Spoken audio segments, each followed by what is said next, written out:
if you're struggling with night mode not working on your iPhone, I'll show you exactly how to get it working again step by step.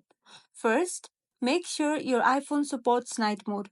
Night mode only works on certain models like iPhone 11 and newer, and if you're using an older model, it won't be available. Next, use the right camera.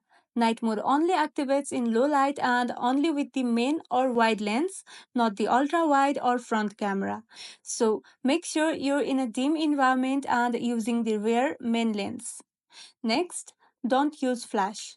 Night mode doesn't work if the flash is turned on. Tap the flash icon in the camera app and set it to off or auto. After that, check for iOS updates. Sometimes it's just a software bug. Then restart your iPhone. Quick fixes like a restart can reset the camera settings. And that's all. If this video was helpful, don't forget to like and subscribe for more iPhone tips and tricks.